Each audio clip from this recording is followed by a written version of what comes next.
What's up, man? It's your guy. I've been getting a little bit more into the say business side of strange music and more involved in what's going on with the artists. Simply once I saw that Stevie Stone left, right? Because I never really dug too much into the history of strange music as a whole. I always just dug into the artists that was part of Strange's music. So not really like the business side of it. And I'm beginning to understand there's a lot of artists that's come through Strange that I never heard about. You know what I'm saying? Like Cognito, Scatterman. Like there's just like a bunch of stuff. I was just kind of like, didn't know this happened or this existed. So there's going to be a lot of that coming to the channel. And right here is a guy, Joe K, who has his ears to the streets when dealing with strange music. So I personally cannot dedicate that type of time. I've said that over and over again to some people, because I am told things by people. What's going on with Strange? Because I can't follow the Twitters. I can't, you know what I'm saying? Like, I can't be on the Instagram. I can't do all that. I have other responsibilities, so my time goes there. But people like Mr. Joe K here and the boy, the bearded god himself, Chuck Reeves, that's what they do. Get what I'm saying? So I normally am always turning to people like this for information of stuff that I'm normally outside of the loop on.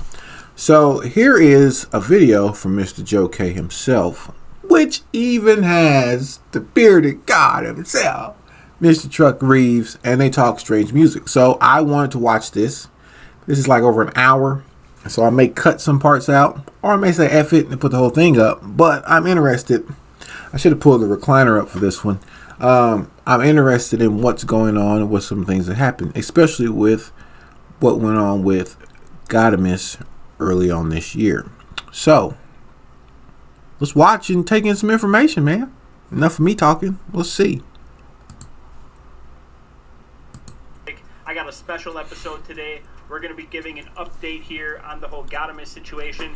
And not only are we going to be doing that, but I got a special guest with me, everybody. I'm going to let this guy introduce himself because I know darn well I ain't going to be able to do it justice.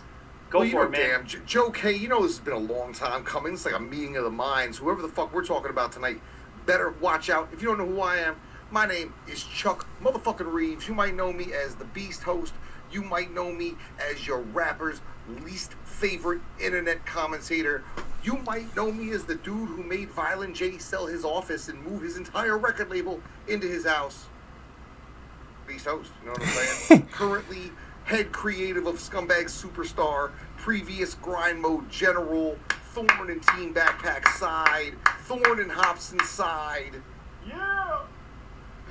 I don't know, man. Sometimes I forget my own history, but there's a lot there.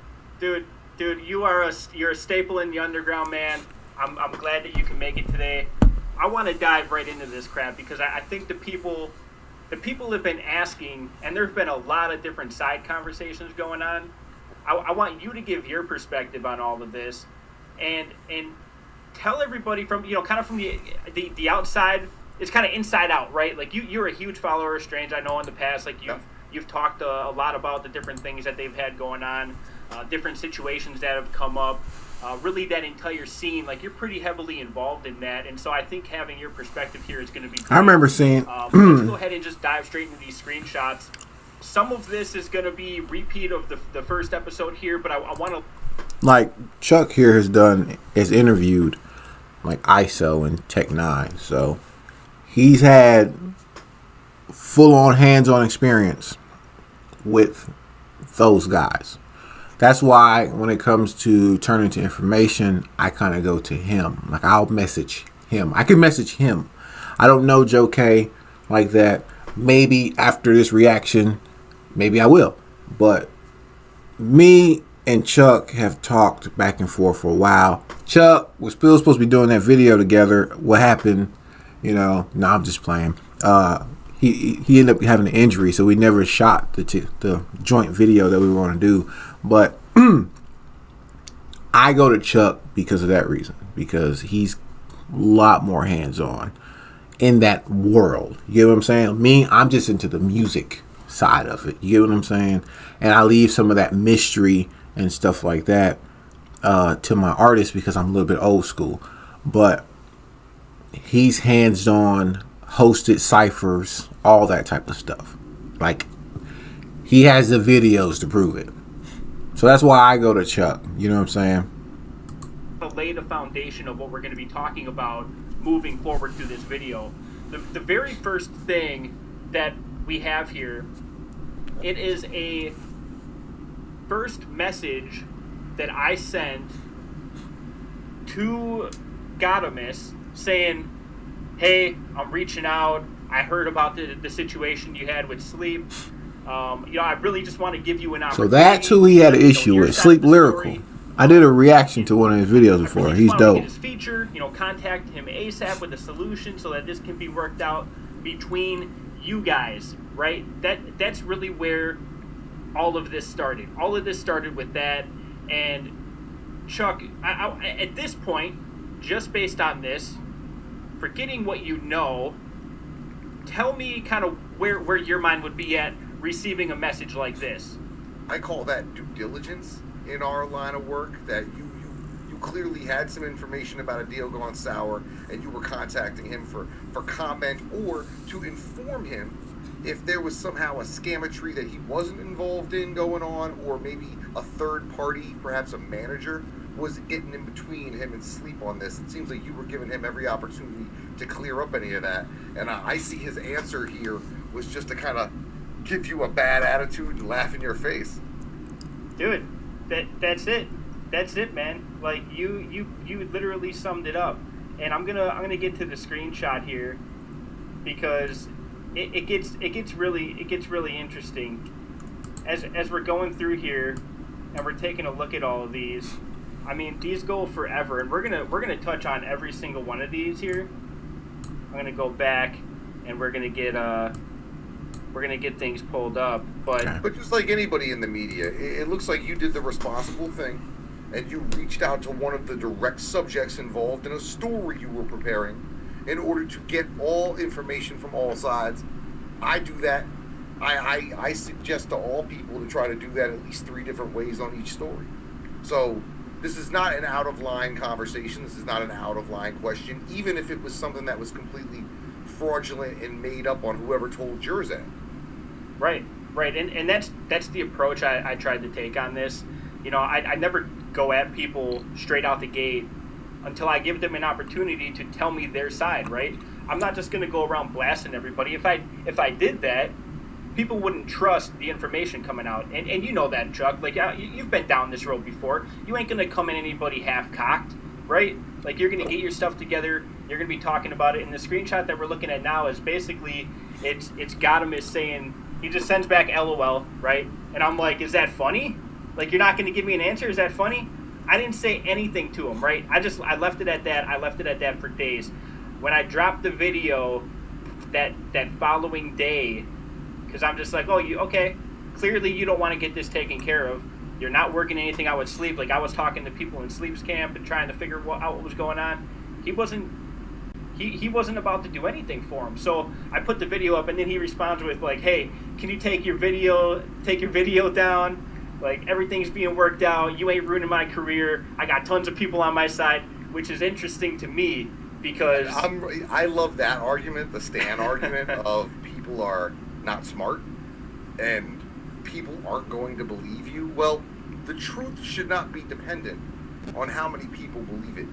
And that's always been a philosophy of mine, and I know it's always been a philosophy of yours.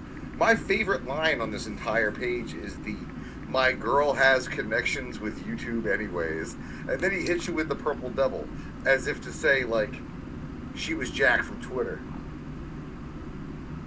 Yeah, dude, I love that crap. Like, that, honestly, when he said that right there to me was like icing on the cake. Like I knew it was a rap. At that point, I knew it was a rap. It's like when you start pulling out the like, hey, I know somebody on Twitter that's good, or I know someone on Twitter, on YouTube, on freaking Facebook, Google, wherever this person is, this magical Wizard of Oz, behind the curtain, that's just gonna come and like remove everything that I said against them. Which, in my defense, all I did was lay out the facts. I didn't say anything that crazy or reckless, right? The things that were speculatory, I left it speculatory. I left the door open so that if we got word that something wasn't exactly how people were describing, we could still be good. I'm not going to go out here and try to purposefully ruin somebody's career without any evidence or any information on the topic, and I certainly want to be trusted. So why am I just going to start spewing random crap out there? It just doesn't make sense. So let's go ahead then. I'm going to go through. Do we know you clearly spoke to Sleep? He don't want the feature anymore. So, do you know why Sleep didn't want the feature anymore? Was it because he had a bad taste in his mouth over the entire ordeal, or was it something else? So, I talked to somebody in Sleep's camp that manages Sleep, right? Works with Sleep. And really where this started at was he this is over a span of like 4 or 5 months, right? So he wanted his verse. Everything was super cordial, and you guys can go check out the last video. It has all the screenshots between Sleep Lyrical and Gotamus. But everything started out real cordial. Dude was sending installments. He overpaid. Like, the collab was like $500, and he ended up sending him like 700 something because he just wanted to get the verse done. And like to prompt him almost pre-tipping on Uber Eats and shit to make sure food gets there. Yeah, dude. So like the respect was there. Like, clearly he's not going to just throw money at him for no reason. But where this went south was after all this happened, after he realized, like, dude, I ain't getting my verse. Like, that's when he put it on blast. Like, he blasted it, right? Like, he put it on his social media, everything that was going on. And once he did that, I started getting tagged in it. I reached out to his camp. I'm like, hey, what's going on with everything? Is it, is it cool if I move forward with this? Probably gonna do it anyways because you put it on social media. So like, once you put it on social media, it's public. It's a wrap at that point. Public knowledge. I still at this point, like, I'm trying to figure. I'm trying to do the right thing, but ultimately, what it came down to, he just had enough. He just had enough. He was getting screwed around for too long, and he just said, forget it. He tried getting a refund. He set up a payment plan with them like after the video dropped. All of a sudden, they set up a payment plan, right? So in some of these screenshots we're going to look at, you're going to see, like, he's talking about, like, he's got, all this money and crap and whatever. Like, Gotamus is saying he's got all his money. And then in the same breath, he offered $20 a week to Sleep Lyrical to pay back $775. Dude, I'm nobody, right? I'm nobody. I could go back, and I can guarantee you I can make bigger payments than $20 a week. And for somebody that's supposed to be, so big and fronting like they're making all this money, $20 a week. Like, you can't have it both ways. You just can't. And what we're looking at here, like you were mentioning before, like, basically Gotamus coming back and like he's sending me these clown emojis and crap, and he's saying like, oh, you're 704 subscribers, and like, check my stats. Up? Yeah. Can we back up? Yeah, let's back up, man. Because he told you to tame your mullet. I'll give him props for that one. They had me rolling. Nobody gives a fuck about your reaction video. Well, clearly you did. I'm still out here doing shows and on the label as Cess Crew. Okay, so I want to talk about that for a second. We know, because anybody who saw it, Cess Crew dissolved at some point in the last 4 years. And I'm not going to get into specifics because a lot of it would be hearsay, but at some point, Gotamus left the tour that Cess Crew was on and left Yubi to do the rest of those shows by himself. Now, so I see he's out there doing shows, right? But you see who's not supposedly with him. Yeah. You see who's not with him, right? You see who's not promoting any of those.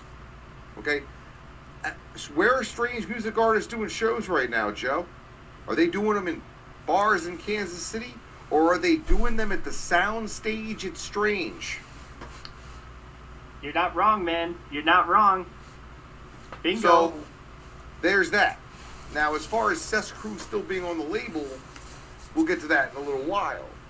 But he may still be drawing some sort of a regular payment from Strange as part of an overall contract. Because if you're familiar with the Cess Crew contract and some of the other contracts at Strange, they're structured different. So, in my knowledge, the Cess Crew deal had more to do with a regularly scheduled guaranteed amount of money instead of, hey, we're going to shoot for what the maximum we think we're going to make is. We'll take less as long as you guarantee us money every month instead of us gambling and for that bigger dollar amount potentially. So he may be getting $50 fucking a week from Strange Music still to pay off whatever is left of whatever contracts. And that might be what Homeboy's basing his payoff plan on. Yeah. No, nobody's doing good right now. Yeah. That's the other thing. He should. This is a bad look for him because this is one of the few ways he's going to be able to make money. Because I don't see him on the internet. Like, there's very limited ways for entertainers to make money right now.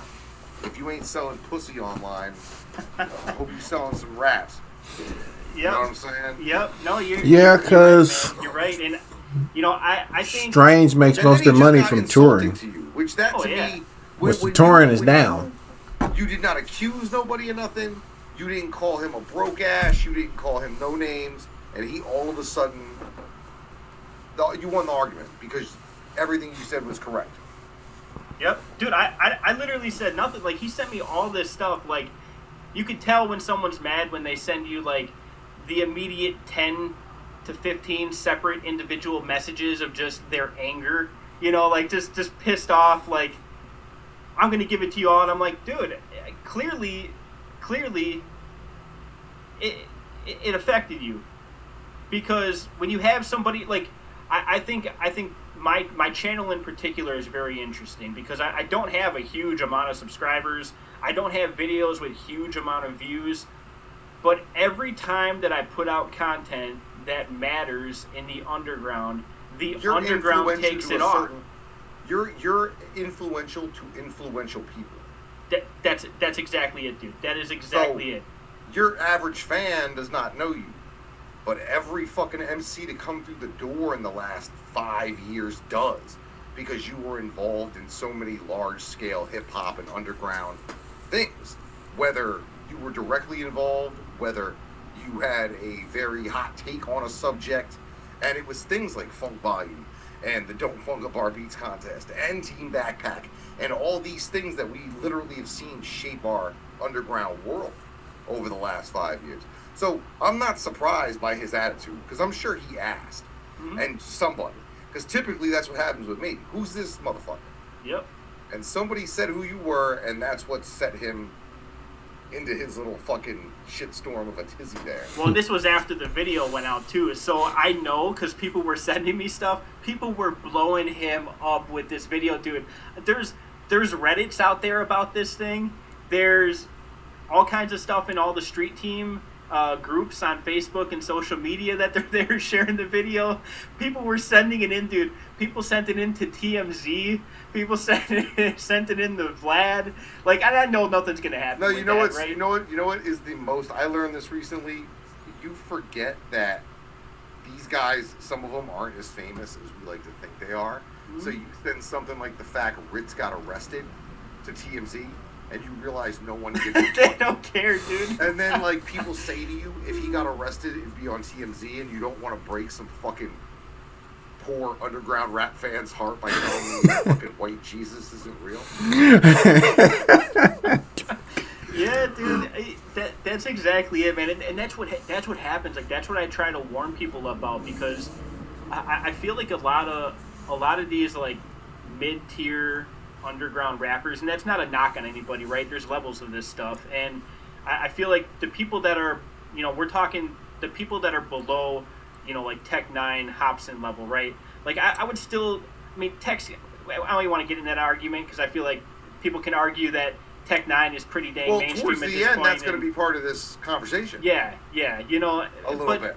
But this mid tier stuff, like when you do bad business, and you're doing business with people that are low tier underground rappers, and again, not a knock, it's just there's levels of this crap. That is gonna spread like wildfire, dude, because the underground community. There's so many sub-communities within it. You have Strange, you have Funk Volume, you have ICP, you have Atmosphere, Rhymesters. Like, you know, you have all these different groups within the underground. But when this kind of crap hits, it goes everywhere. And people care about it. And that's the mistake that I feel like he made. Because he could have handled this 10 different ways that would have probably produced a better outcome. A positive, a net positive as a result of a net negative.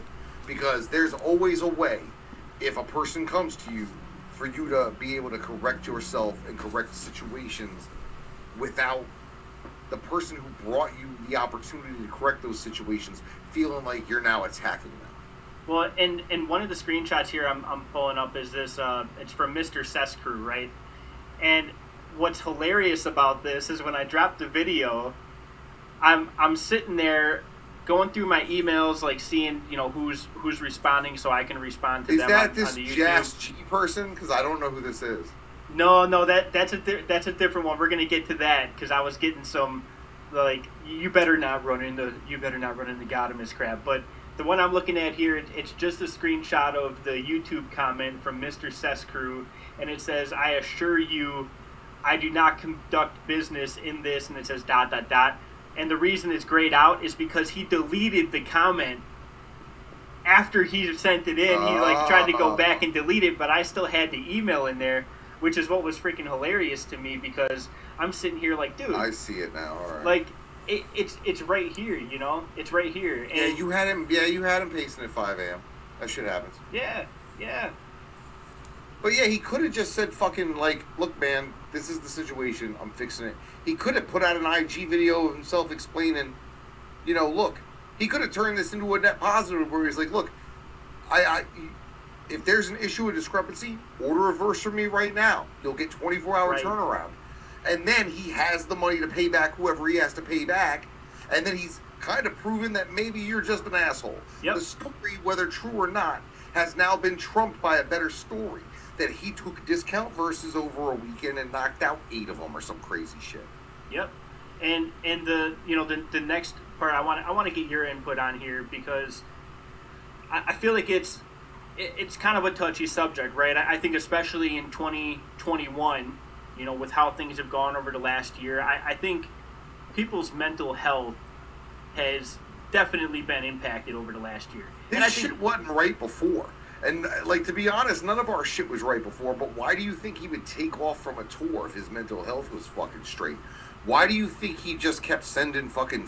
Like, there's a lot in these messages that screams to me not being all there. Now, that's the thing. I can't hold...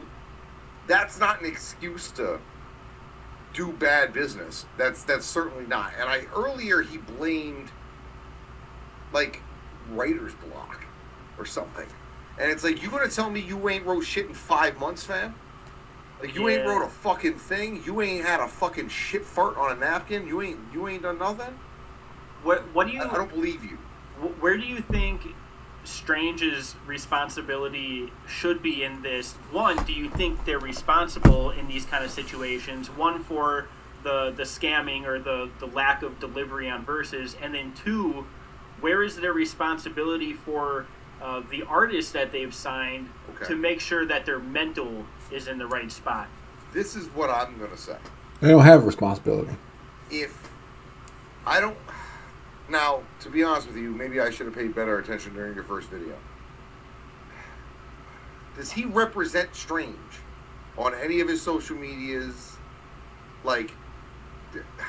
He's been telling and arguing with people that he's still a part of Strange. Okay, so that aside, because to be honest with you, lies he wants to tell people in his inbox that are unrelated to the situation are not fucking admissible. When he spoke to Sleep Lyrical, was he speaking to Sleep Lyrical as, hey, get strange music artist Gotamus on your track? Or was he saying get Gotamus on your track? Because that's what we're dealing with these days. That's an interesting point, and it was positioned as Gotamus / Cess Crew, which I think is even more interesting. You could say Gotamus of Cess Crew. Like that's the thing. But it went further than that though, Chuck. It went further than that. It was, do you want a Gotamus verse, or are you looking for Cess Crew? So it was being offered up as an either or. Well, but I don't know. See, that's the thing. I don't know that internal. But now, this is what I'll say about Strange in particular. We've dealt with this before. People have short memories. There was a guy long ago whose name was Cut Calhoun. Cut Calhoun was ripping people off from sea to sea. His fucking manager, fucking Fagorot, to quote G-Mo Ski. If you don't know who we're talking about, I'm not going to utter that fucker's name, because if I say it 3 times in this mirror, he might show up here and try to eat all my snack cakes. Okay? Cut Calhoun was selling Tech 9 socks on eBay. What? His fucking toothbrush and used fucking razor blade, like personal items of text, to the point where there's like a rule in the rule book about it called Cut Calhoun. Did Strange ever issue a statement ever? Wait a minute. Hold up. Cut was taking this man's socks and razor blades and selling them. Okay. Alright, so look. Here's the thing.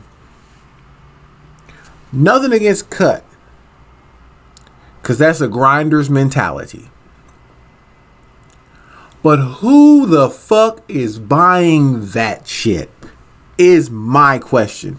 What weirdo is buying Tech 9's socks and used razor blades and drawers and shit? Who is buying that is the question. Nothing against Cut, because that's a grinder's mentality. Sell some shit that has some value. But what weirdo is buying that? I didn't even know all that shit went down. See, like I said, there is things, because I've always just been music. You know what I mean? Oh, he's talking about this person, this song. Oh, he's addressing this person, this song. Like, you know, that's how I've always been with my reactions and stuff. Who you think he's talking about? Or who is this aimed at? Shit like that. Because I don't really follow that behind the scene. That's why I watch people like this to get the understanding. I never knew that. Officially saying, yeah, homeboy's not attached over here no more. No. But sooner or later, Tech and him did. Like, Tech kind of did. Yeah, Tech did a song. Idiot. But these record labels never do that. Now, do I think they should? And that especially in the current climate, that it's important to draw these differential lines. Yep. Yeah. We got an ad. We source the coffee beans in your cup from farmers, like Kevin. Change it. Yes. But then the argument becomes, is it the record label's responsibility to educate the fan as to the multitude of reasons that an artist their fucking contract just expires and it's not renewed? There's 1,000 million reasons that shit could happen. So, yeah, what's the first place everybody goes? Oh, he's not on a label no more? Where's the first place everybody goes? So, yeah, you open up a weird can of worms when you start talking about record labels and responsibility. Because I know that was a question a lot of people, and that's a point a lot of people are making, and a lot of Strange Music fans are really pissed off that, well, one, there were some things that were said about like studio time, and that's kind of what this screenshot's alluding to here. It's like basically he's talking about his mental health. He's saying like he's trying to get clean, right? So this is that mental health aspect. This is that like I'm an addict. Like I'm openly admitting I have a problem. I'm trying to get things right, and Strange isn't helping at all. They're not putting him on shows, which I think has it's tricky Well, now if you're because trying to get sober and remain sober, then shows ain't the fucking place for you. And that's been shown time and time again, Gotti. Because to be honest with you, since we want to talk like that, why would you leave a tour? Did you leave a tour? Or did you just miss bus call because you were in some crack house someplace? Now, like, pick one or the other. You work or you're working on your sobriety. You take jobs or you take time off. You don't take a job and then claim you need to take time off. But like 5 months on a verse, especially nowadays, especially with what the turnaround time is for most people, that's ridiculous. Well, you use those things as excuses.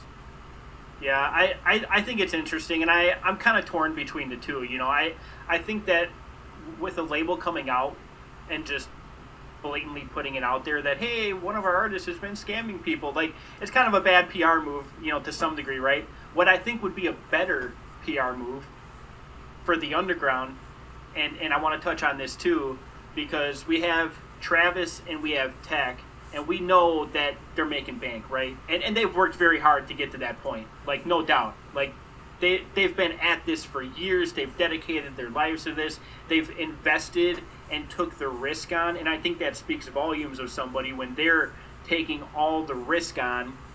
And I feel like they try to sidestep a lot of that risk in a lot of their signings as of late, but that's neither here nor there. But I feel like what could have been a better PR play, hey, you know what, underground rapper that not too many people have heard about, and all these other, like, you know, 10 people that we owe a total of, I don't know, 5,000 to 7,000 to. Let's wash our hands of this crap. Look what we just did. We just made it right. We took care of this. On top of that, Gotta Misses Out. We took care of that for you guys. What do you mean? What do you think that would have done? Shit? Oh no, but what do you think that would have done? Like, what do you think people's reactions would have been to that crap? Like, that's like asking what people's reactions going to be to fucking Travis O'Gwen walking on water. Because you know what I'm saying?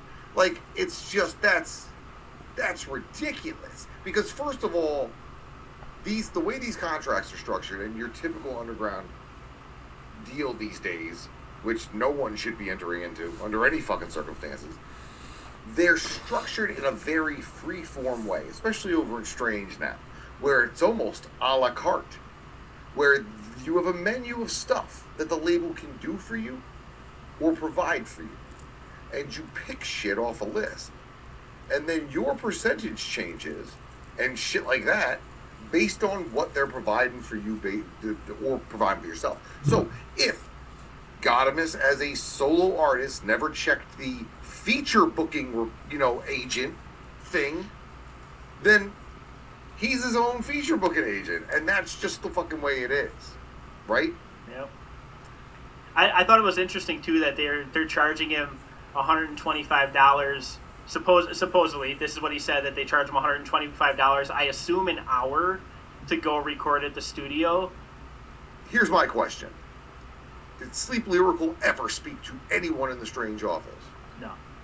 Then this deal was not fucking sanctioned by Strange, which makes me think that Godamus was operating outside of the label. Right. Because I have a Chris Calico feature. It's not out yet. There's a song coming out down the road that's got some people on it, one of them being Chris Calico. I'm not going to say anything else other than that. But given the fact that I just put out a track not a month ago with Mad Child Slain and Apathy on it altogether, people should know I ain't fucking around. The Chris Calico feature cost me X number of dollars. But you better fucking believe I had to talk to the office at some point. Because you either have clearance, because you don't want Spotify to take your fucking feature and tell you can't post it. But you didn't get clearance. And I'll tell you what, I jokingly use a snake and bat and I get a fucking cease and desist letter. So if anybody here is fraudulently using shit that even includes the adjective strange, you're going to get a cease and desist letter, because that's who Travis is. So that's why I'm asking, like, there's very particular lines that if he didn't cross, there's not only no responsibility to assign, no one can be blamed, unfortunately. So basically, Well, you try to cut a deal. Too, like, the screenshot So you basically tried to just cut a side deal and didn't incorporate the label. So now all this is basically on you. So when you do side business, look, I did a video, maybe 2 years ago now, probably, about Dax.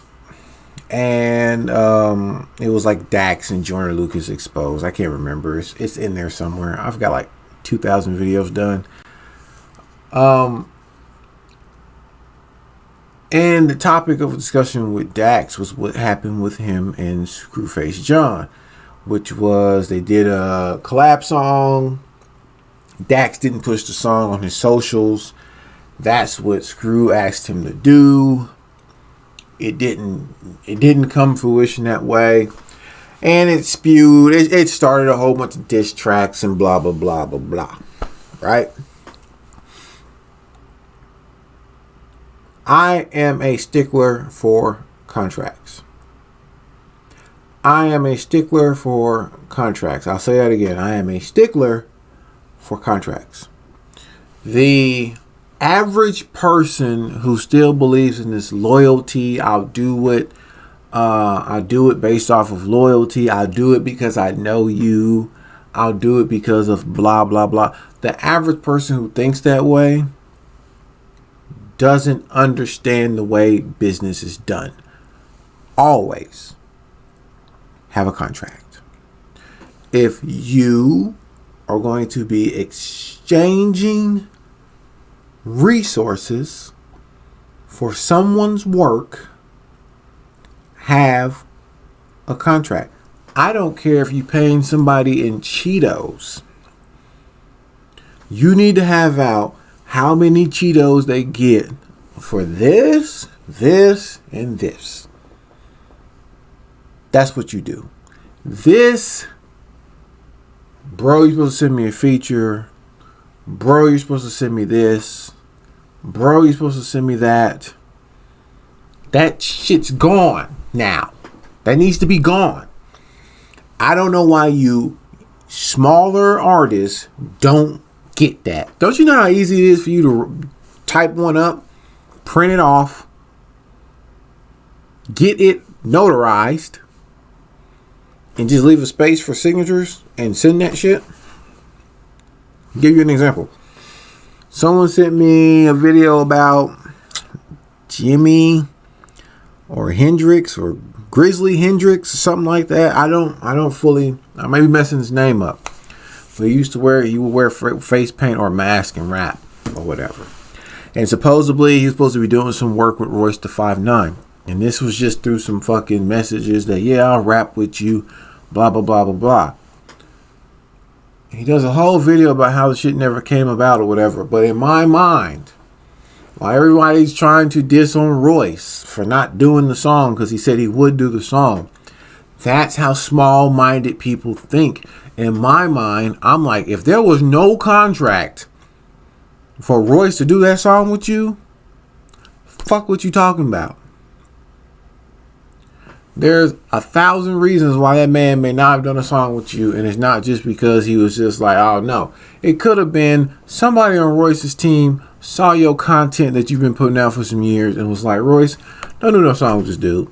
He done said this on this video, this video, this video, this videos. Let me give you an example of something a little bit closer. I knew someone who went on to Ellen. I know them personally. Like personally. Where they live, their kids, all that. Okay?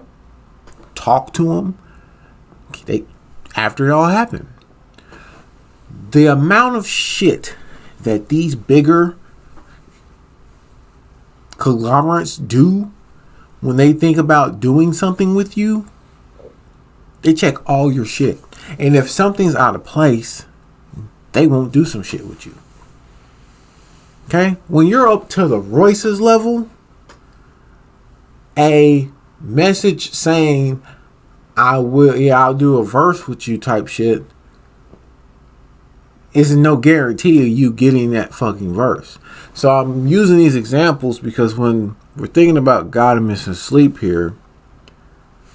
That is how this shit should have been. It should have been contract, time frame, done.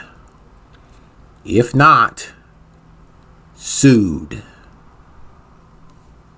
That's the way it goes now. All you younger people who do not understand, I don't care if you fucking paying people in Cocoa Puffs, have that shit written out. That's what you have to do.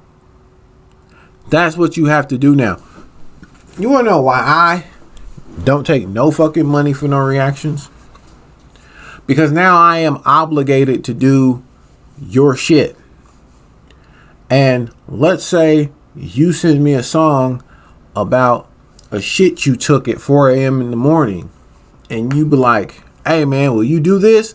I can be like, yeah man, $50 and I'll do that reaction to that song. But now I gotta sit here and listen to a fucking song about you taking a shit at 4 a.m. and your detailed raps about how it went down and how you finished it and all this other type of shit. Sometimes I don't like doing that. Sometimes someone asks me to do a reaction, I say, yeah, sure. But I go back and I go through your content sometimes and I'll listen to some of it and I'll be like, this is what the fuck you rap about? I'm not doing that shit. Like, I do that because I don't want to shop no bullshit to my fan base. My channel isn't known for shopping bullshit to the fan base. Lyrical, underground rap, all that shit, political rap, all that shit's kind of over here. Not about you taking a shit at 4 in the morning.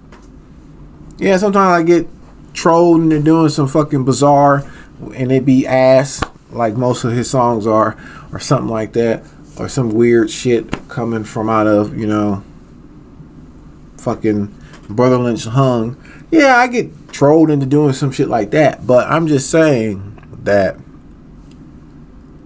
that's not mainly what you're gonna find over here. So sometimes people ask me to do the reactions, I can say yes, but I go through like 4 or 5 of your songs that you've done and I'm like, this is some ass. So I don't do it. That's what I don't take money for. I am gonna start charging though. I ain't gonna lie. I'm gonna start charging for real.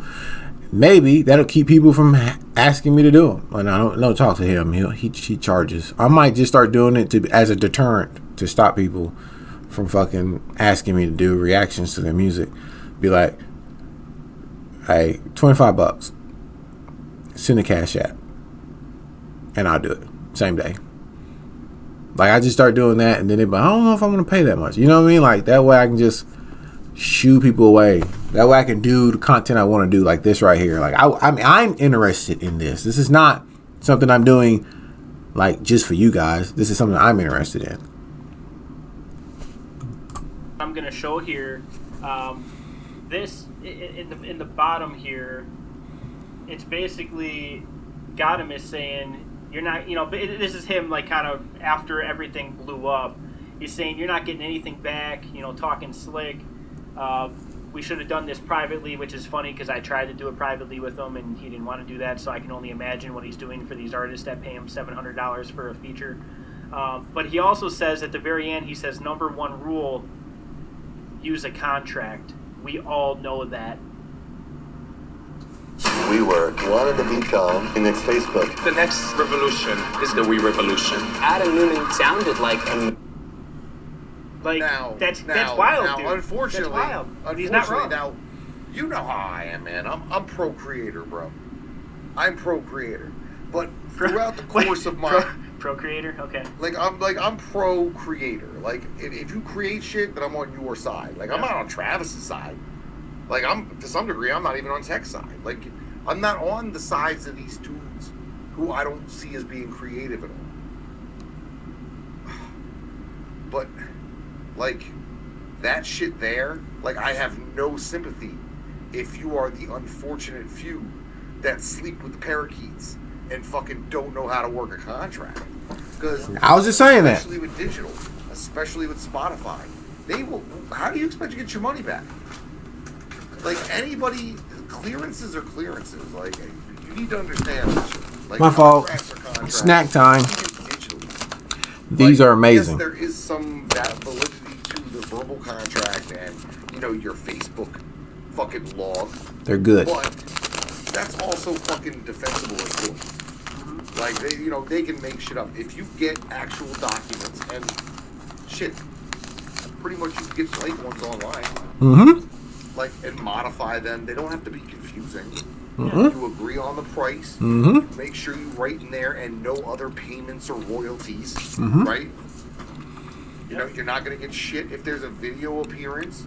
You're agreeing to appear for X number of days to film this video. If there's social media, like if you're expecting a motherfucker to share your shit on his gram, it better be in a contract somewhere that he's agreeing to X number of shares, because nobody's gonna share your shit, bro. Dude, preach it. No All one's hail. gonna share your shit, bro.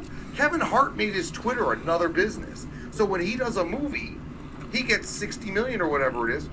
And then they're like, well, why aren't you tweeting about the movie? And he's like, what do you mean? I don't tweet. The company that runs at Kevin Hart Twitter tweets. You need to make a deal with them for the promotion of the movie. So like that's the unsung that's the unsung hero of the contract, because people forget that you can get a feature from just about almost anybody, and if you're not paying for them to actually promote it themselves along with you, who are you reaching? You're reaching your fans that you already have 9 times out of 10. You may dip into their fan base a little bit, but you're not really getting the full, the full Monty of the deal. A little bit.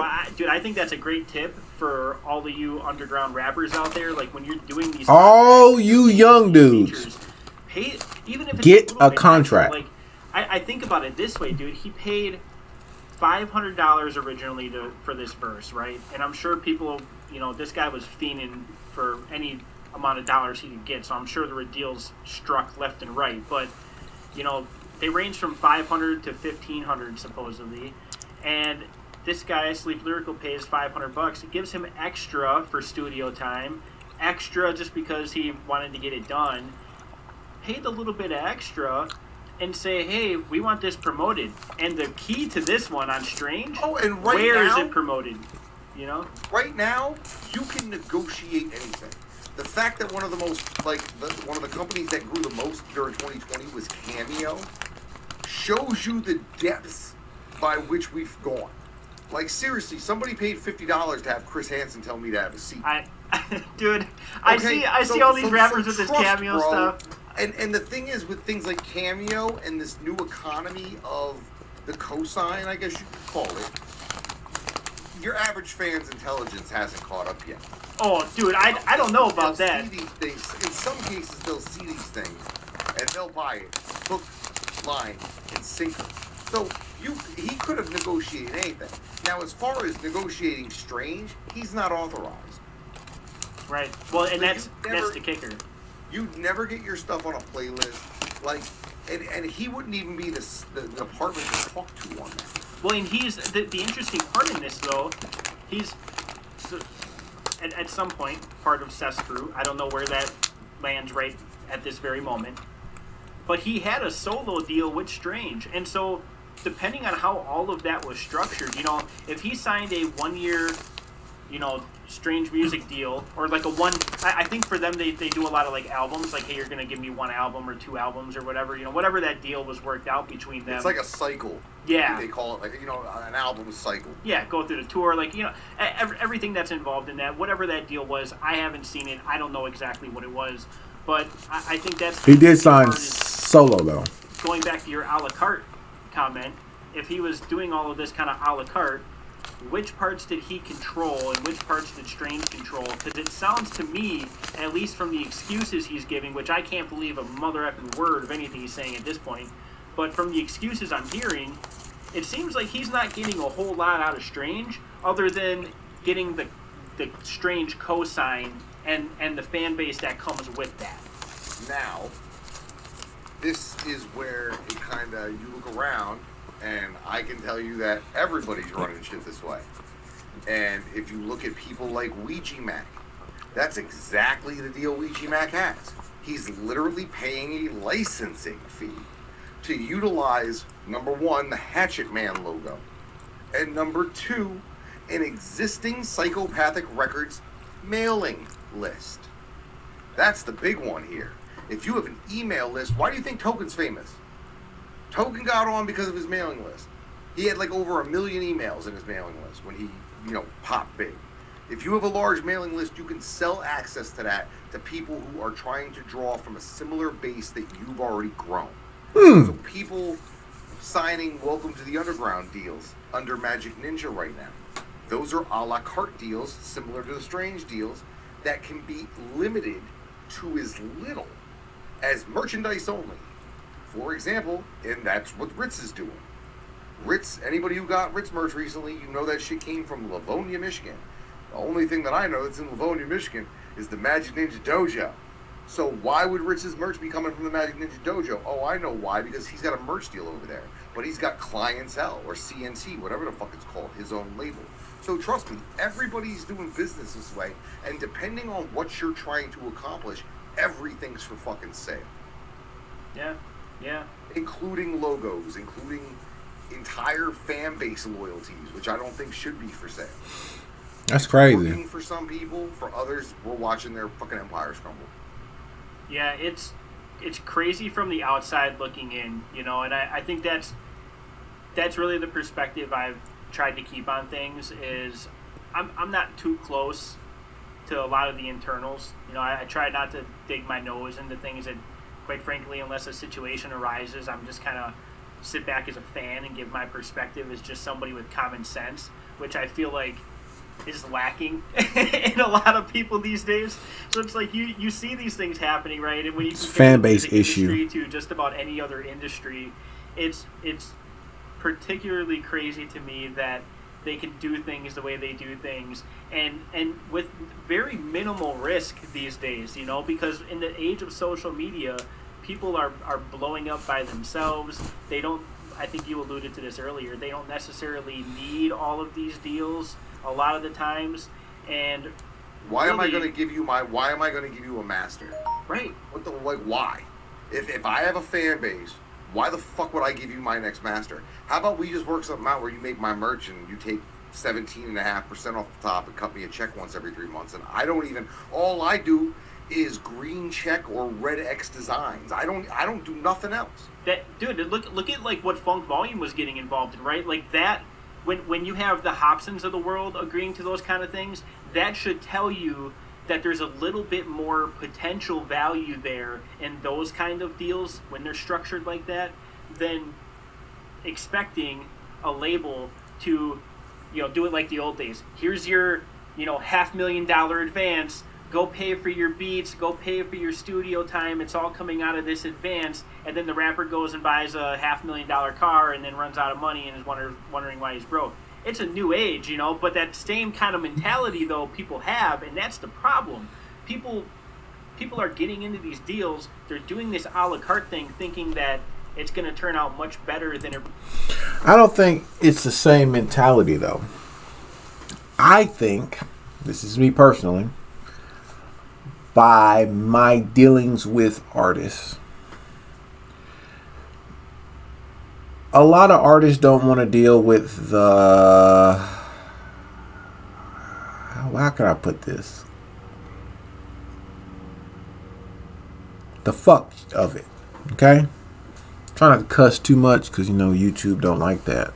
But basically like the fuck shit side, which is contracts, which is distribution of music, which is PR and HR shit, which is like they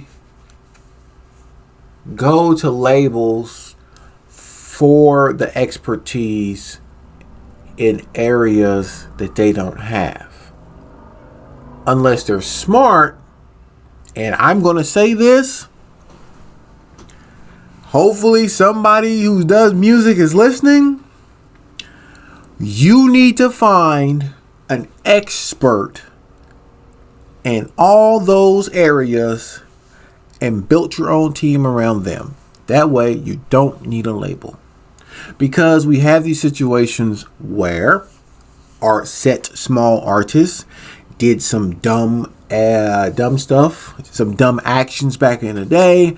Those actions catch up with him, mainly because he was by himself or with just an entourage of small people, and no one was like, hey, don't let them girls come up to this motel room. Nobody said that. When you have a human resource and a PR person, they're normally the ones who are like, hey, don't let those girls come up to this motel room. You don't know their ages. You don't know blah, blah, blah. So to me, I've noticed some of these younger artists still run to labels because they want that. They don't really want no one in there making their beats. They can find that shit anywhere. You know how many dope beat makers there is right now sitting around hoping someone discovers their music? You know how many people who can mix and master right now? That's not what they're really looking for. They're looking for someone to handle all that fuck that's out there that they don't know how to handle. So if you're smart and you're a smart or small artist, you build your team grabbing those experts, and then you go from there. That way, if you do go to like a major label for something, you can be like, you have all the cards.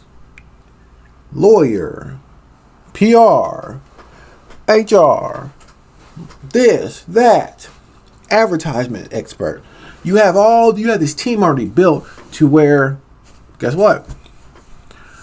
Only thing you need a label for, maybe distribution of your music, which I'm hearing now. That's way easier to do. Just putting it on Spotify, just putting it on Apple, just putting it on Tidal, just putting it on Amazon Music.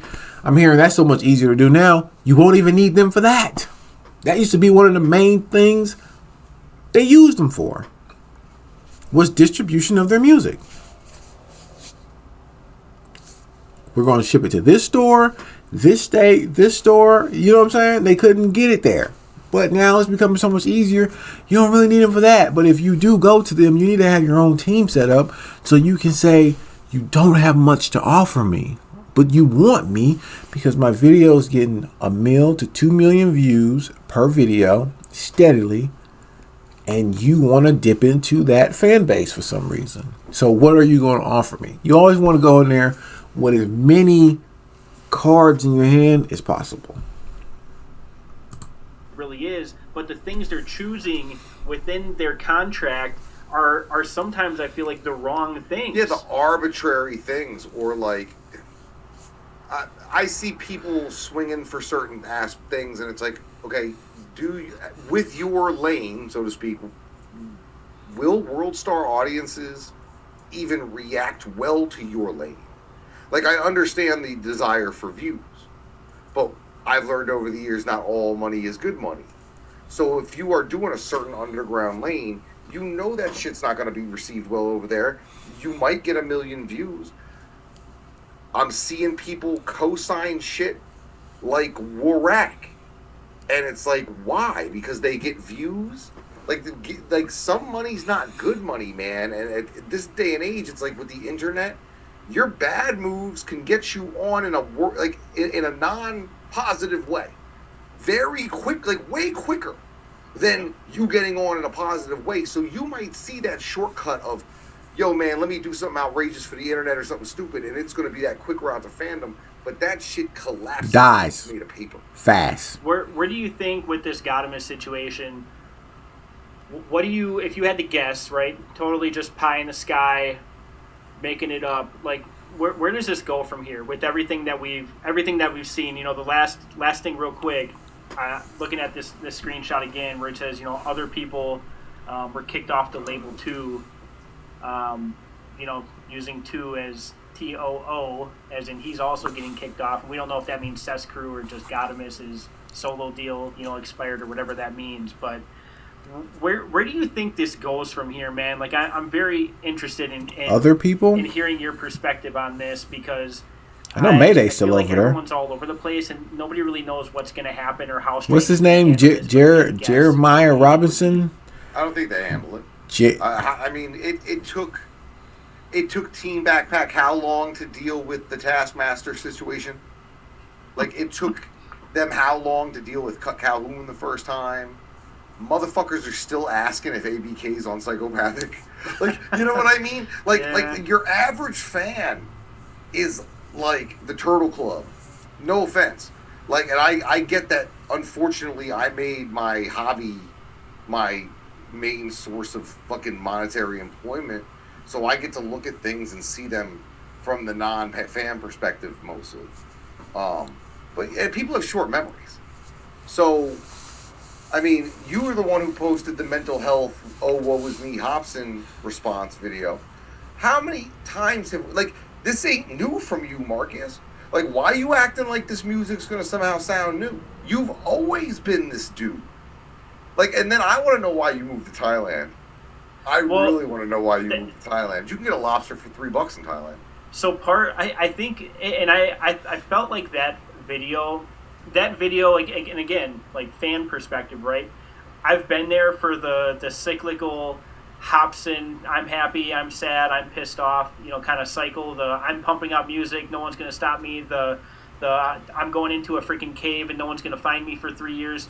I've been through all of that as a fan, right? And so when I saw that video, it hit a little bit different. I feel like this time, like, I feel like something must have clicked, like some kind of like weird, like, spiritual awakening. And he was talking about like hypnotherapy and stuff. I don't know if you watched his video, but I did. He was talking about hypnotherapy, and I think the Thailand thing he didn't really touch on, so I'm just speculating. But I almost feel like the Thailand thing was like, let me get out of the States, let me go to like the middle of nowhere where probably not a lot of people like know who he is, where he can just be Hobson, which I don't even know what that means anymore. Like, did he just go there and sit there by himself? I saw people with him. Did he skate the Buddha statue or something over and over again? Like, what the fuck happened? I feel like he was on some kind of journey, dude. I don't know. Maybe that was it. He was just going through the. But yeah, ruins people like fan bases have short attention spans, and unless there's an overt something from the label. Now, I guarantee if he goes nuts and does something crazy that makes the news, they will say, like, Gadamus, you know, we've been detached from it. But think about the fact that nobody knew Chris Calico hadn't been under contract for damn near 18 months. Okay? From what I understand, he's not under contract now. 2020 changed a lot for a lot of people. And, like, since we're kind of getting towards the end and we're talking about other people being kicked off, it may not even... I hate this, and this is where the education part comes in. And I feel like that's why people like me and you were important. Kicked off, I think, is kind of the wrong way to put shit. Because like I said, there's a million fucking reasons why someone's contract may run out or may not be, you know, renewed. And most of the time, in most cases, it's artist desire. Ritz didn't want to re-sign with Strange. He wanted to go do his own thing and do a la carte services through somebody else. Yep. Do you think, and it's hard to not look at those kind of situations as kind of a cynic, right? Do you feel like some of these artists, and I'm not saying... So, with that situation, he's right. Major labels don't talk about their artists unless their artist does something extremely, extremely great or extremely, extremely bad. I only found out that Ritz wasn't going to be back on Strange because I just so happened to be cruising YouTube that day and an interview popped up. Now, I love listening to interviews when I was working. It would help me pass the time. So I was like, a Ritz interview? Oh, this shit's only 2 weeks old. Let me listen to it. And he talked about not going back to Strange. It was all contractual. He had to do a certain amount of albums. And that was it. Cool. Brother Lynch Hung was gone from Strange. Murs was gone from Strange. I ain't find out about that until way later. Like, way later. Like, I watched some of Hip Hop DX's Murs videos, still thinking he was on Strange Music. He was not. So I'm sitting here. They don't put out the information. Because now, here's the thing. I know a lot of people are like, well, why does that matter? Well, it matters because if you get used to going to a place for someone's music, and then that music just stops showing up all of a sudden, with no information of where you need to go to find their music because it's not here anymore. That's why. That's the main reason why the fan bases are always like, well, what the fuck happened to Blow so-and-so? Because not everyone is like watching every moment of Instagram, every moment of Twitter. Some of us, when a new video comes out through Strange, it pops up on my notifications. Oh, it's Joey Cool. Oh, it's I might be saying the guy. It was a Genrai Robinson. I could be saying his name wrong. It's him, or it's Maz or Maze, Mozzie, whatever his name is. It's him. You know what I'm saying? Like, you get used to that, but then when so and so hasn't shown up in a while, you're like, what the fuck? Wait, where's Murs? That's the main reason that made me think of it. I'm like, where the fuck is Murs? Where's Murs? He wasn't on the label no more. So, like, that's the thing. It's when you're not able to watch everything. Murs and Brotherless Hung had been gone. Been gone before Ritz. And here I am finding out Ritz ain't even on the label no more. You know what I mean? Like, but it's just because I was cruising YouTube and I saw that interview. And I'm like, I'm gonna see what does Rich have to, what does Rich have to say? I had listened to his last album on Strange. I actually liked it. Some people said they didn't, but I actually liked it. And I was like, where is he? Where? Ritz in particular, but do you feel like any of these artists are coming through for these, one album or one cycle deals or whatever, no, just to tap in, Strange. No just, way. just to tap in No and steal way. fans? Never. No way. Travis wouldn't let that shit happen, and that's why. How would he know? That's why he created It Goes Up. Because someone like Saigon, who had a one project deal, was not given access to the entire Strange Music database nor their fan base. He was given you saw what they did for him. It was very small, and they're not fucking with him no more. So it's over. Damn, so already? Not only was it very small, it was very short term because of the fucking pandemic. Yeah. Now the pandemic changed a lot. With 80% of Strange's revenue comes from touring. Right. Oh yeah, and all the tours and the merch and the whole hemorrhaging money. So merch is down. There was a major merch purchase made literally days before the country got shut down in preparation for the tour. That money, they I don't think they ever recouped that. Okay, because it was artist jerseys. A lot of those artists aren't being pushed by the label anymore. They're not even on the label anymore. Because Travis is trying to clean house. Something tells me you're going to see a move that involves Jelly and Travis going and doing something by themselves. Oh, you think so? And Tech making a move to a larger place. Because that's the only way Jelly's over there? His J feature. That's the only way he's going to reach the Parthenon of MCs that he thinks he belongs with. Where do you Marshall. Where do you think Tech would go, Universal. Fucking Sony. Because you got to think, you know how much of him he actually owns? It's not a lot. And it's less now that he got divorced. So who's holding all the cards? Travis. This has been a thing with Travis. And it's part of what I kind of spoke to you before about. Let's say this. Travis's answer to some people's lives being in danger. So they went to New Zealand. They were in New Zealand during those big earthquakes. Do you remember that? Yeah, I remember hearing about that. So they were in a high-rise hotel in New Zealand. Chris Calico is fucking terrified.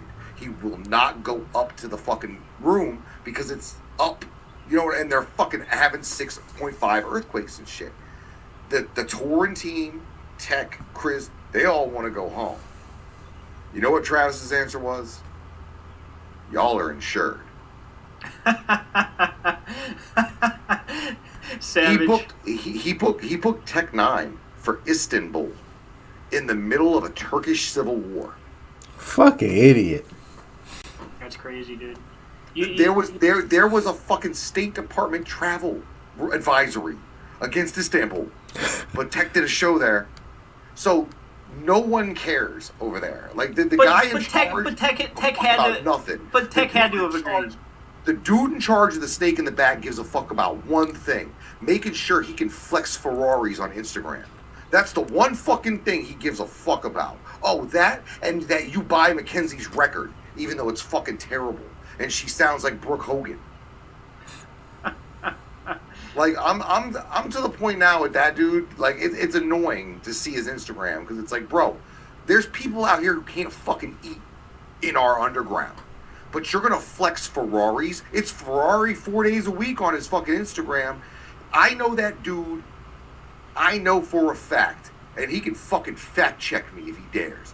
He spent $1 million in 2 months on cars in the middle of the fucking pandemic. Damn. But you're not gonna fucking pay your artist. You're gonna release independent artists from their contracts because you don't want to fucking pay them. But you're gonna spend $1 million on cars. You remember when he hurt his neck? No, I don't even remember that. A couple months ago, people who pay attention to his Instagram, he hurt his neck. He rolled one of them Can-Am $60,000 ATV things, and the cage failed. Okay, and he hurt his neck. The joke was that he hurt his neck jumping into his fucking pile of money, fucking Scrooge McDuck style. Okay, there's people out here who can't fucking eat, Trav. All right, you spent $500,000 on a sound stage, and you haven't been able to break 100 paid participants on one of your fucking online concerts? Fuck out of here. Sorry.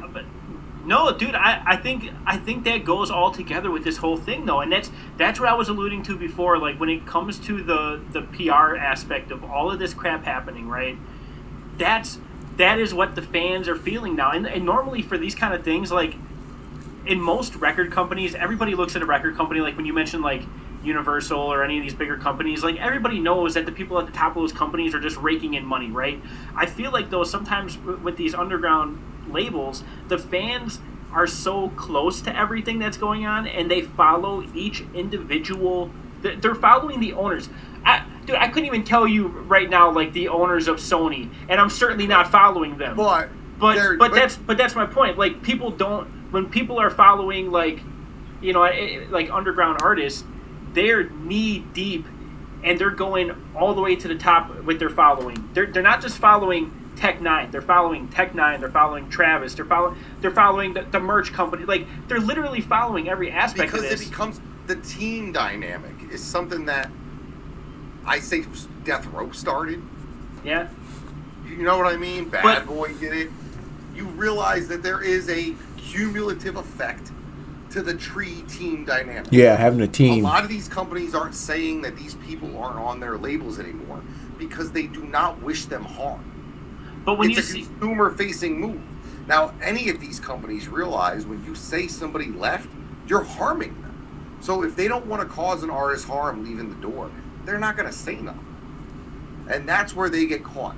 But that's exactly it, though, Chuck. Like, when that kind of stuff happens, it pisses off the fans because now, like, a lot of these people's fans are artists themselves, you know? Like, they're in there making music. They're working directly with these artists themselves. Like, they're knee-deep in their fandom to these labels, and when you have this kind of stuff happen, it's different. It just hits different because they're so close to the companies and these organizations. It's different than if something goes on with, you know, Eminem, right? Like something through Eminem. Like it hits so different. If Eminem doesn't do a feature for somebody, you think that's even gonna scratch the freaking internet at all? Nobody gives an F about that. No, because they blow it off. But you wouldn't be in a position to even. No, but I get what you're saying. You know what I mean. It's just a different drop feel. in the ocean. Exactly. It's a drop in the ocean. Exactly. It's not even news. But for labels like this, when this kind of crap happens, it looks bad not only on the artist, but it also hits the label. And when the label doesn't respond, it makes the fans feel like exactly what you were describing. Travis which again, he built that company personally, and I maybe we feel differently on this. I think he should be able to freaking go swimming in his money like Scrooge McDuck. He worked hard. He built that company up. It's not liquid. But it's a bad look. It's thousands of very small pieces of metal that form a hard surface. But it's a bad look. I think that's what we agree on. Terrible look. It's a horrible look, and there's no good spin to so that. let me give you a worst case scenario. You got a rapper running around, and he's claiming your record label, and you really don't care because you're a small house, all right? Nobody gives a fuck about you anyway. But then he kills 2 of your fans. His name's Sam, and we know that dude. That dude's real. And he isn't on our label, was not a statement made until after he killed 2 of their fans. That's the worst case scenario. Okay? Best case scenario is what happens now. People just get contracts expire, people just leave, nothing is said. And the reason nothing is said is with that best of intention of the consumer facing, we don't want to take away your marketability with our fan base that you may have built during your time here, strictly because your address changed. Because fans are fickle. Fans fucking suck. Okay, they're fickle. You change addresses, they might not like you. Worst case scenario, something happens. Like what happened, and a public statement has to go out that distances. And that happens for a variety of fucking reasons. We see it all the time. So, typically, if an announcement's made, it's for a bad reason. So if this was to say get bad enough with the PR against Strange, and you could show instances where he was selling himself as Strange or selling strange services perhaps he didn't have access to, they're not going to say shit. Yeah. Because they could also, and here's one for you, I learned a lot about this. When you leave a job and you go to another job and they call your old job and say, hey, how good of an employee was he? Your old job's not allowed to trash you. And technically, saying you were kicked off a label could be considered employment-related libel. So I think by making no statement at all, these record labels are protecting themselves on a legality level very, very well. So and they're only making fucking announcements when there's a reason. So you think they're better off at this point? I mean, for legal reasons and for their own face value of they're saying a lot by saying a little, essentially, right? Buyer beware. We know that. Yeah. The contract thing was absolutely right, especially if you're still dicking around and not fucking with contracts. You shouldn't be fucking with Seth's crew. You shouldn't think you're on that level. That's what I say about that. Dude, I think this is a conversation for a whole nother episode, but talking about contracts and stuff, like, again, and here's the catch-22 with the contract, right? When you're doing a feature for $500, what is that contract worth in court? You know what I mean, Chuck? Like, you know the deal when you go to court. Like, it's not like you go to court and everything's a free ride. You go to court and you're paying money to get a couple $100s back, and a lot of the times claims court shit, if that, but sometimes you can get, there's damages that exceed that depending on what the situation is, and it's always good to have a contract, because like I said, like, then you can negotiate. They're called clauses. Yeah. Clause 1, you're going to Instagram my shit. Clause B, you're going to Facebook my shit. Clause I, you're going to put my shit on Twitter. Like, you can negotiate anything for any amount of money nowadays. I mean, shit, I can get Andrew Dice Clay to call my mom a whore for her birthday. You know, you can negotiate anything nowadays, man. People are fucking broke. People trying to get, well, everybody's broke with Travis.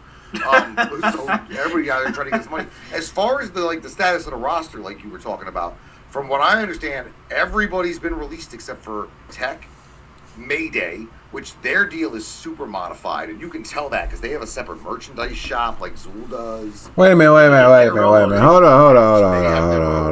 All right. Shit, I can get Andrew Dice Clay to call my mom a whore for her birthday. You know, you can negotiate anything nowadays, man. People are fucking broke. People trying to get, well, everybody's broke with Travis. So everybody out there trying to get some money. As far as the status of the roster, like you were talking about, from what I understand, everybody's been released except for Tech. Everybody's been released? Mayday, which their deal is super modified, and you can tell that because they have a separate merchandise shop like Zool does. They've been getting that promo too. They're really too. detached. They have their own thing going, right? They sold their own concert during the pandemic before Strange Soundstage came out. They were selling an online concert. Chris Calico, I heard his new contract was ripped up at some point, and just it's never been like really discussed because there hasn't been any work for him to do, and he's just getting his standard booking rate that he would normally get from Strange to appear with Tech. Tech's still around, which is good because he needed his health insurance because he got COVID. If you didn't know that, he kind of admitted to it on Instagram, but nobody wants to believe it or whatever. Seth's, I think the contract is still active. Yes, yeah, I think he it as is a too. solo artist is still active. Right. That is what I've been led to believe. Darian Saffron. I heard he's out. Yep. Failed. Darian been gone for a minute though. Darian's been gone for like 2 years. I heard about them releasing him like 2 years ago. That's not really new news. Experiment. Basically anybody that was on Strange Main. Because what I think Strange Main was if shit got too bad with Tech's ex-wife, they were going to transfer everybody over to a new company that didn't exist when they were married. And then they were going to give up half of a company they were abandoning in Strange Music. I shit you not. Interesting. Because if you notice, there is no Strange Main anymore. Everybody reverted back to regular Strange Music, including Mackenzie. So, Mackenzie, clearly, she's still there. You can't really fucking drop your daughter. Like, I'm sure he did at some point while she was growing up, but you can't do it now. I mean, or, she carves out her own following. She uses that, and I don't, look, I don't have any ill will towards Mackenzie. She was getting ready to go like that, on a but tour of high schools. She was on the road visiting high schools when the pandemic happened. And the thing is, you never heard about it, and I never fucking heard about it, and neither did anybody else. Because what it was she was going there talking about killing herself. And then doing one song and giving out promo. That's what this was. She did a TED Talk about fucking killing herself. Now, I don't know if that's true, or if she heard King ISO's fucking deal and fucking decided, hey, marketing-wise, that's pretty good, Pop. We should push that idea that I'm a sad pretty girl. I think that'd be pretty freaking twisted. I mean, right. ISO, I don't know. Still around. ISO's contract's still around, and I think that's great because he's like Tech 20 years ago, in my opinion. I love King ISO. JL Hood. Oh, yep. Fuck out of there. Really? Who's that new guy from the West Coast? Not Joey Cool, because he's gone too. Joey's gone too? I was literally just looking at that. Not Darian Saffron, because he's gone. Fuck. I can't remember his name. Give me a name. Dude, I'm looking. Because I know I'm searching the interwebs. I just want to make sure I give him his proper due and respect. I know this is just riveting. This is riveting stuff, guys. You can clip this. Stevie Stone, gone. He left. Prozac is like in a weird state of limbo because he's putting music out, but I'm pretty sure his shit's a la carte, and he's getting most of his money from movies now. Shit, man, I can't think of his fucking Maze. Maze 301. Okay, Maze 301 still around, but there's a very specific reason for that. Maze 301 is somehow connected to a man named Inglewood Muggs, who is Tech's sometimes bodyguard. Tech, as everybody knows, is loyal to a certain organization. This organization has been known to groom people to become entertainers and kick money back to their organization. And Maze 301 is one of these kids that's kind of been groomed to be an entertainer, but is connected in less than legal ways to certain things. But he's super talented. I love the shit out of those guys. And I know Inglewood Muggs waited until that kid was ready to like bring him to Tech. That kid earned every bit of his deal. Now, J Trilogy. Won the PTSD contest. I'm hearing he's about to see the door. Contest. You ever heard anything else? Nope. That's because he was fucking gone before the chain hit his fucking chest. That's not new news either. Dang. He wins the PTSD contest. I reacted to that He goes song. home after doing the show at Red Rocks and getting a chain and all that shit. Goes home with his chain. He's a young kid, right? Didn't have no following at all. He didn't have no following at all. Well, knocks up his girlfriend. That was a great opportunity though too. So this is interesting. Knocks up his girlfriend. Perspective you're bringing. Travis calls him. Tour time. I'm not going on tour, man. My girl's pregnant. For real? You're not going to go on tour. Like, you're not going to fulfill the contract you signed. Nope, I'm not going to do that. I'm not going to go. My girl don't want me to go. She wants me to stay home. Okay, well, you fucking send me my chain back. Quote the Travis, nevermore. And he did. And he did. And literally, the contract went in a shredder. And there's not even like there's not even going to be a footnote called J Trilogy in the history books. But Jay's been gone too for a minute. So like Darian Saffron and Jay's been gone for a while. Like it's so old. I know about it. You know what I'm saying? Like it's that old. Like I didn't know about the girlfriend thing. I heard something about. I didn't know he knocked his girlfriend up.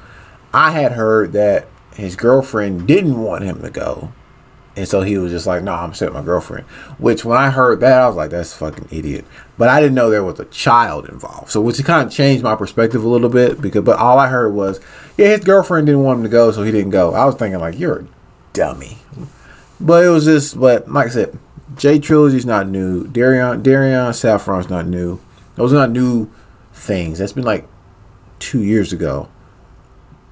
Joey Cool being gone, that's new. JL being gone, that's new.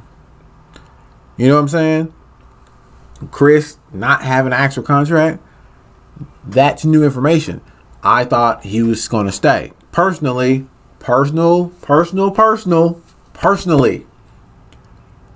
he shouldn't. Like, I was one of those nostalgic for the Tech, Chris duo. But after I've sat back and thought about how they have highly misused. I mean, not misused, underused Chris Calico, who should be up there with like Drake. How well he can rap and he can sing. And I mean, really sing. Not auto-tune it, not harmonize it. We're talking about really, really sing. Strange has mishandled Chris's whole career. The whole career has been mishandled. Listen to me. How advanced Chris was thinking beyond Strange Music, which was, he has a song called Put a Rush on It. This song is with Rapmon. This is Rapmon before he's with BTS, which is the biggest K-pop group ever. Chris Calico does a song with an upcoming Korean rapper that's bomb, by the way, who then goes and becomes a rapper of one of the biggest their fandom blows Strange Music's fandom out the water. This is how far thinking Chris was before Strange Music. Of all of Strange Music, that's how far thinking he was. Don't you know they could expand it on that relationship with Rapmon, and Strange would be humongous right now. But no, that's not how they did it. To me, that was one of the biggest missed opportunities ever for Strange Music. And if Strange Music really wanted to get in that atmosphere to where I know the underground's like, no, we don't want them to be mainstream, blah, blah. Listen to me. I want all their artists to be able to eat and reach as many people as they think they need to. To me, I hate the fact that Rec is not touching the people he needs to touch. Like, I hate it. I want him to be up there because he's that good. They're mishandling their artists. But it's news to me because to me, I said JL should be bigger because JL has the ability to make radio songs. Password, radio song. Who Raised You? That's a street radio song. What is it? Betty Bop or Betty Bop, Bitty Boo, something like that. It's one of them songs he did. Radio song. He has the ability to make radio songs. They don't use him. They don't even use him like that. Joey Cool. Unique style of swing music. He uses a unique style of how he. When I first listened to his first album, I was like, I ain't never heard nothing like this. What they gonna do with him? Throw him on a couple features. Put Tech on a couple of his songs. He won't go nowhere. He won't go nowhere. It just won't happen. Unique style. JL, radio hit maker. Wreck and Mayday, completely misused. And Chris Calico should be above Drake. Should be above Drake. This is one of those things though where the music industry and I would argue that it should make me hungry again, but I don't need to eat no more, so I don't be fat. Can you imagine a big corporation doing something like that for somebody whose wife is pregnant and having a kid? They would be sued like there was no tomorrow. No, because he was contractually obligated to go on the tour. Right. But you have a thing called paternity leave in FMLA. You have FMLA. You legally have FMLA for paternity leave. Yeah, but we're talking about paternity leave, which would have happened when the kid was born. We're talking about the 6 months from so this is before. So this is far before. Yeah, this wasn't. He wanted to be there for the birth, and they said no. This is we just found my girl pregnant. So I'm not going to leave. Let me go for 3 months? No, fuck you, man. Send me my chain back. Now, I would ask for it back too. At that point, Travis was dumb for ever offering a deal as part of a contest. I think a deal, you should not only be judged on skill. There's far more vetting that has to happen than you get at a contest level. Like, how do I know you're not fucking eating people? Well, dude, what they should have done for that, instead of just giving it to the whoever wins, you make a top 5 list, and you're like, hey, out of these top 5, we're gonna pick, or you give people single deals. Yeah, exactly. Give them a single deal, give them a limited merch run of something for the single. Spice it up a little bit. A single for them, with the fucking feature, you know what I mean? Yeah. Something stupid, and a B-side. But that's a solo joint, like whatever the fuck it is. And I think Travis saw to some degree what Funk Volume had done, and said, "Fuck you, I can step it up." And he didn't think, and that's why. I mean, from what I understand, that's why fucking Dame never signed Gmo, because he thought he was fucking insane. Like every time Dame and Gmo met, Dame fucking assumed G was an insane fucking just an insane person, which. I believe that. But for real, they've slimmed down. He needs to quit showing off cars and shit on the internet. He needs to quit trying to own the adjective strange, because that shit's an adjective. So who do you think? You said something earlier, a classic Chuck Reeves original. I think it's original, anyways. But it was like the snake. What was it? The snake behind the. There's some snaketry going on. It's structured off what's being considered a no-tour environment right now. Boons, the Upchurches, the Savannah. The content creator, you have the right to say yes or no. Both parties. So definitely, he's got my stamp of approval. And the second I hear that Chuck's, ripping people off, we'll be right back here talking about it. No, for sure. I'll pay people back. All right, guys, that's all I'm gonna do. We sat here for a good little minute. Like I said, I just wanted to try to, you know, I'm like just taking in.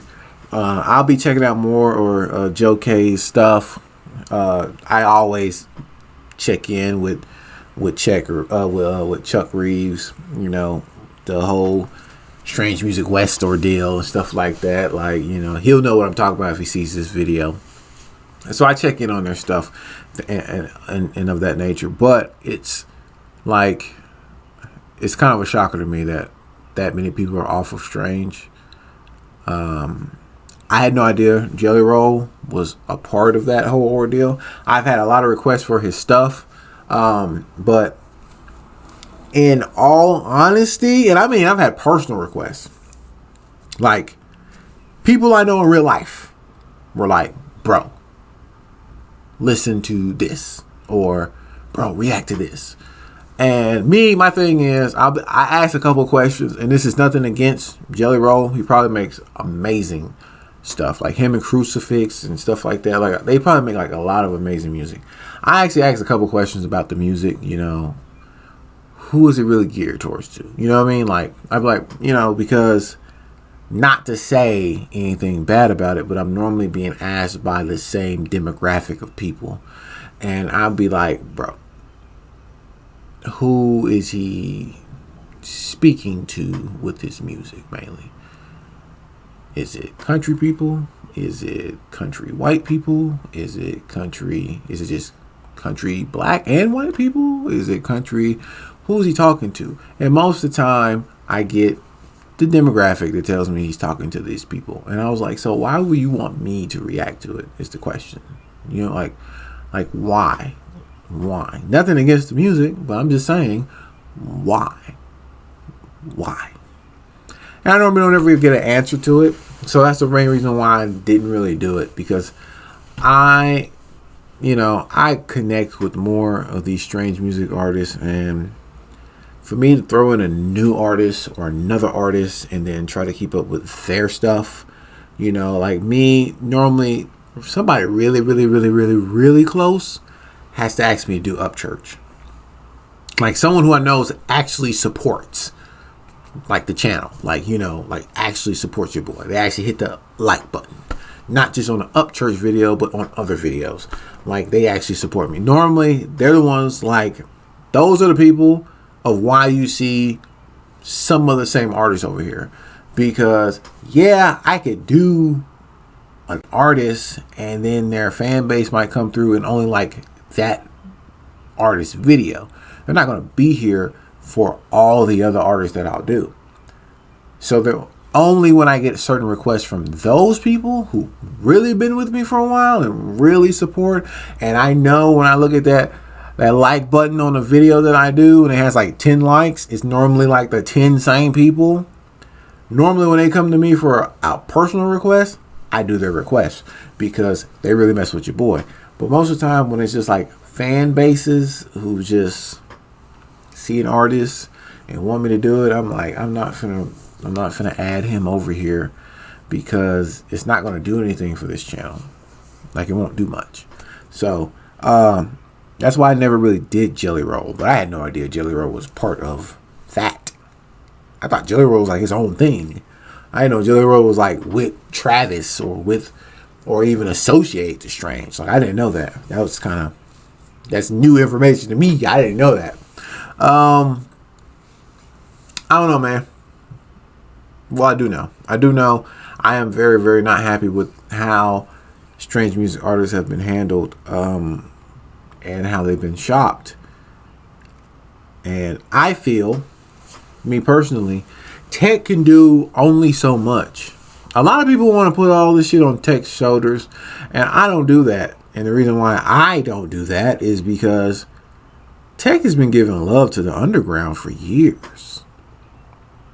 Most of these dudes who've popped out of the underground, tech gave them a feature. Tech put them on one of his songs. Tech has done that stuff. And I feel like we're getting to the point where, like, why are we still looking for tech to keep doing that?